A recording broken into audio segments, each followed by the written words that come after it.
No vas a arreglar nada, vas a tener una hiperinflación, porque si no tenés producción de bienes y vas a tirar dinero, ¿qué compra ese dinero? Nada. Por lo tanto, ¿cuánto vale? Nada. Por lo tanto, el índice de precios es infinito. Pero, ¿me comprendés? O sea, no se arregla imprimiendo papel, porque si se arreglara imprimiendo papel sería muy fácil. no, claro, a mí lo que me preocupa es esta discusión de que la economía está por encima de la salud. Me parece que es un factor importante, pero las medidas, al menos en la encuesta que ayer nos contaba un especialista que vino, el 80% de la gente está conforme con las medidas que está tomando el gobierno. ¿Cuáles de ellas? Las económicas. Bueno, digamos, en general, el argentino es alguien que tiene bastante reñido, digamos, el conocimiento de la economía. Por algo, digamos, hace 100 años que somos un país decadente. O sea, y en general pedimos más de lo que nos hace mal. O sea, seguimos repitiendo el modelo que nos ha hundido. ¿Y qué haría usted, Javier? Mirá, yo creo que desde mi punto de vista, el gobierno está al borde de un default. Sí, claro. Ya está. Es más, te voy a decir algo. El riesgo país que vos ves que en promedio es 4.000, en la punta corta es 55.000. ¿Ok? Es una catástrofe. ¿Por qué? A ver. Porque el 4.000 es el promedio, pero el bono corto, que es el que vence en octubre de este año, el Bonar 2020, tiene un retorno arriba del 550% en dólares. O sea, el riesgo país argentino corto, el de verdad, ¿sí? El que duele hoy, es 55.000. Entonces, si vos además vas a relajar, el día que Guzmán, que hace la conferencia con Culfas y dice que va a relajar las metas fiscales, lo que te está diciendo es que vamos al default. ¿Ok? Eso es por un lado. Entonces, vos, la realidad es que hoy tenés dos alternativas. O haces el ajuste o no lo haces. Si vos no haces el ajuste, vas a ir a un desastre. Es decir, vas a tener no solo que vas a defaultear, sino que vas a tener una hiperinflación y vas a tener la peor crisis de la historia argentina, sumado al desastre que tenemos en el plano de la salud. O sea, vas a generar una hecatombe. La otra es ponerse los pantalones largos y poner las cuentas en orden para que el daño sea muchísimo menor. Eso es si vos querés a nivel macroeconómico. Si vos querés... Lo que pasa es que hacer un ajuste en medio de una pandemia, Javier, yo te entiendo desde la teoría económica, perfectamente entendible, muy coherente, pero no sé si a algún país se le ocurrió hacer un ajuste en medio de una pandemia. Johnson atinó a proteger la economía por sobre la salud y tuvo que dar marcha atrás, y estamos hablando de Inglaterra. A ver, depende de las características de cada país lo que vos podés hacer en materia de política económica. A ver, una cosa es lo que le pasa al mundo, otra cosa muy distinta es lo que le pasa a Argentina. Vamos a mirarlo, te analizo, supongamos un país grande, sí. Estados Unidos, ponele. Es cierto, digamos, que el coronavirus te impacta sobre el mercado de trabajo, por lo tanto te contrae la oferta. Se llama un shock de productividad negativa, o sea, a vos te cae el ingreso. Esto se espera que sea transitorio, que no sea permanente. Cuando vos tenés una caída transitoria de tus ingresos, vos no dejás de consumir. Y lo resolvés ¿cómo? Endeudándote. ¿Ok? Entonces, digamos, Estados Unidos tiene capacidad para endeudarse, lo puede hacer. Es más, el propio gobierno de Estados Unidos reacciona positivamente frente a esto, bajando impuestos sobre la oferta. ¿Para qué? Para que el efecto negativo que tiene la caída por el coronavirus lo compensa con menores impuestos para que las empresas se expandan por otro lado. ¿Ok? Ese es uno de los problemas. Esa herramienta, para vos poder aplicarla en Argentina, que es un país al borde del default, para poder bajar impuestos sobre el lado de la oferta necesitarías hacer una reducción hiperdrástica del gasto público que la política no está dispuesta a hacer. Primer punto. Segundo punto, después hay otro problema que tiene que ver con la aversión al riesgo, es decir, la gente se asusta y cuando se asusta demanda activos seguros. Básicamente, ¿qué hace? Demanda dólares, o sea, la moneda que emite el gobierno americano, y demanda títulos públicos norteamericanos. De hecho, subieron tanto de precio los títulos públicos norteamericanos que la tasa de interés que rinden es cero. ¿Ok? Y la contraparte es que se deshacen de los activos riesgosos. Vendieron las acciones, vendieron los bonos de empresas, vendieron los bonos de emergente y vendieron los bonos basura. Entonces, cuando vos mirás que los bonos basura los vendieron, por ejemplo, los de Argentina, ¿qué pasa? La tasa de interés que rinden es enorme, en el caso de... Está bien, pero la gente común no está comprando bonos o acciones, Claro. Javier. Yo digo, la gente No, común por ahí, no, lo que pero sí no te es que entiendo no. es que el que tiene un ahorro Pero, no lo va a Gustavo, gastar ante el miedo. No, Eso no, sí pero es cierto. Gustavo, mirá, digamos, esto no es menor. A ver. Cuando la gente se asusta en Estados Unidos, o sea, un país que sí tiene moneda, ¿sí? No el cachivache que tenemos nosotros, ¿qué hace? Demanda más dólares. ¿Qué pasa? Si vos tenés una restricción de presupuesto y querés tener más dólares en el bolsillo, tenés que consumir menos. Por eso la Reserva Federal puede emitir dinero, ¿para qué? Para que la gente pueda tener los dólares en el bolsillo o los pueda acceder desde el banco sin tener que sacrificar el consumo. Ahora, esas medidas vos en Argentina no las podés aplicar. ¿Por qué? Porque la gente no quiere el peso, la gente desprecia el peso. Por algo tenés control de capitales, por algo tenés 17 tipos de cambio. Es decir, entonces, si vos le querés tirar más peso a la gente y la gente no los quiere, lo que vas a generar es un desastre inflacionario. Y si lo querés controlar con la bestialidad de la ley de abastecimiento, que es una vulneración de los derechos de propiedad, te va a caer todavía muchísimo más la producción y vas a causar muchísimo más daño. A ver, Marcelo Peretta. Si es tan amable. Dale.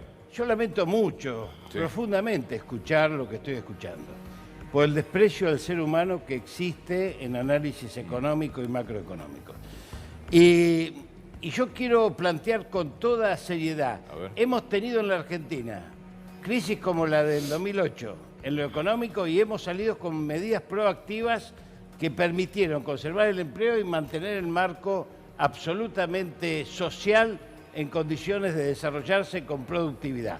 Por lo tanto, hoy plantear que en la Argentina está emitiendo papeles sin valor es lo mismo que plantear que las vacunas que estamos dando no tienen ningún valor y la estamos recibiendo, prácticamente la estamos haciendo con trabajadores de la salud que están arriesgando su vida. Gente que está arriesgando su vida todos los días, gente que no reclama Bitcoin ni reclama inflación, sino que reclama comida y reclama tener acceso a una calidad de vida que durante 4 años fue restringida absolutamente y nos dejó el país en una catástrofe humanitaria impensable. Totalmente. A ver, digamos, lo primero es esta falacia que proviene de los que desconocen el análisis económico, porque el eje central del análisis económico es el ser humano. De hecho, por ejemplo, uno de los libros más importantes del análisis económico, escrito por Ludwig von Mises, se llama La acción humana. Es decir, el eje central de la economía es el individuo. Es decir, la maximización del bienestar del individuo. A su vez, esas medidas que se supone que tanto hacen por el individuo, te cuento algo, Gustavo, Argentina las aplica en los últimos 119 años, la aplicó durante 109. De ser el país más rico del mundo, hoy somos 70. Por lo tanto,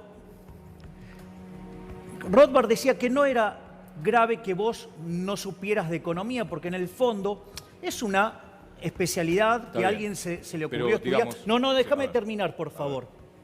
Lo que sí es demencial y es de una irresponsabilidad gigante clamar a gritos por algo de lo que no se tiene la menor idea. Que donde básicamente lo que terminás proponiendo, digamos, o sea, si le haces caso a estos ignorantes, es como querer apagar el fuego con un lanzallamas. Entonces, la verdad es que es increíble que gente que tiene formación se ponga a opinar de lo que no tiene ni la más mínima Javier. idea y que lo único que generaría es hacer más daño sobre los seres humanos. Javier. Es decir, digamos, querer mostrarme a mí como el que no tiene corazón, en realidad el único que tiene corazón soy yo, mientras que los Javier, que un alegan segundo. tenerlo son asesinos No, potenciales. un segundo. Respeto que usted es un profesional, pero digo, se ha puesto en el lugar de esos jubilados que ahora tienen que encerrarse y ese bono los va a ayudar al menos a llegar a fin de mes, porque sabemos que no cobran ni siquiera la mínima muchos. A ver, es una situación muy crítica. y que pero, usted- pero un mirá, segundo, Javier, un pero segundo. mirá, ¿Se ¿sabés puso qué? Mirá, a pensar en vamos, serio en los sectores más vulnerables? No, pero pará, Ha pará. pisado- pero un Justamente, segundito, justamente porque los que estoy más muy de acuerdo pienso, con lo que dijo no, pero Jorge. justamente lo que te voy a decir Usted es dice que que están lo que tirando más bonos pienso, al no, aire. pará, Hay gente que los necesita. pero ¿Usted ha pisado justamente los lugares lo más que yo vulnerables? pienso, en los que más pienso en los más vulnerables. Justamente, porque vos sabés que a quién le pega más fuerte la inflación, a los que menos tienen, es el impuesto al pobre, le pega 25 veces más fuerte. Si no, ¿sabés qué? Mirá, yo podría ser muy fácil decir, ¿sabés qué? Dupliquemos todas las jubilaciones. ¿Sabés qué? Eso te incrementaría el déficit fiscal más de 10 puntos. Vos sabés que eso generaría un desastre hiperinflacionario y ¿sabés quiénes terminarían estando peor? Los jubilados y los más pobres. Es decir, entonces, digo, yo entiendo, ¿me entendés? O sea, la cuestión emocional, pero ¿sabés lo que decía Marshall? Que en estas cosas se resuelven con cabeza fría al servicio de corazón caliente. Entonces, ahora, si vos, digamos, ponés la cabeza en cualquier lado, bueno, va a derivar en cualquier cosa. Entonces, yo entiendo, digamos, la cuestión demagógica de decir, por eso, dupliquemos las jubilaciones si querés. Vas a tener un desastre de déficit fiscal que va a hacer explotar la economía por los aires. ¿Lo querés hacer? Hacelo. ¿Sabés qué se hizo varias veces en Argentina? Siempre terminó mal y los que más fueron castigados fueron los más vulnerables. A ver, ¿Y la inversión en sanidad? ¿Cómo? Entonces está mal también.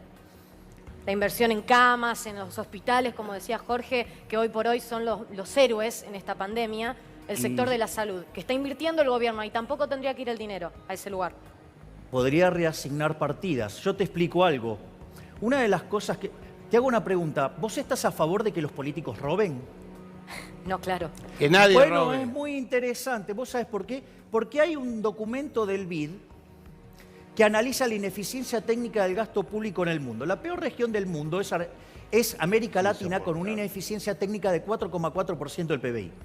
Argentina tiene 7,2% del PBI. Y te cuento algo, tiene una partida que se llama filtraciones. Son 5 puntos del PBI de choreo. Entonces, básicamente, ¿sabés qué? Los políticos podrían dejar de robar y permitir, digamos, que fluyan recursos hacia los lugares que son más necesarios. Pero está bien, digamos, o sea, querés ponerle una cuota de emocionalidad que es cómplice con los políticos, Bueno, ladrones, vale, me parece déjame que bárbaro. intervengan todos. A ver, Dale. Marcelo, que quiere hablar hace rato. Marcelo. Bueno, a ver, estábamos charlando con Javier Milei, tratando de evaluar las medidas económicas anunciadas por el gobierno. A ver, hora tras hora, día tras día, esto es muy dinámico, marcha contra marcha, se van tomando muchas. Vos, Javier, recién nos contabas, muchas de estas medidas son populistas, demagógicas, no son las que vos hubieras tomado. Por ejemplo, esta canasta básica de 2.000 productos con precios máximos. Precios máximos nunca funcionó en la Argentina. Bueno, eso es muy interesante lo que decís, Gustavo, porque hay evidencia empírica sobre los controles de precios desde el año 2800 a.C. y nunca funcionaron. Hay un libro que se llama 4.000 años de control de precio y salario. De hecho, el prólogo de la última reedición del libro es mío. Y justamente muestra que siempre causa el mismo problema, que es la escasez. De hecho, una de las cosas que yo, digamos, mencioné, por ejemplo, que algunas de estas medidas de controles de precios que supuestamente quieren cuidar a los más vulnerables, en realidad son medidas asesinas. Porque lo que vos transás en el mercado, en el fondo, son derechos de propiedad. Claro. Es decir, vos me das plata, yo te doy mi tableta, ¿sí? Entonces yo te estoy transfiriendo el derecho de propiedad a cambio de que yo tener el derecho de propiedad del dinero, por decirlo de alguna manera. Cuando vos vulnerás los derechos de propiedad poniendo un precio máximo, ¿qué es lo que pasa? Se retiran los oferentes. Entonces, en lugar de haber más cantidades en el mercado, hay muchas menos. Por ende, ahí aparece algo que es el mercado paralelo. Entonces terminás teniendo menos cantidades, terminás teniendo precios más altos. La gente con privilegios termina accediendo a los precios manejados y aquellos que son más vulnerables terminan pagando muchísimo más caro y menos bienes. Con lo cual, estos bienes que hoy son muy importantes para evitar que la gente se enferme, terminás teniendo menos, enfermás más gente y terminás matando más gente. Por lo tanto, los controles de precios son medidas asesinas.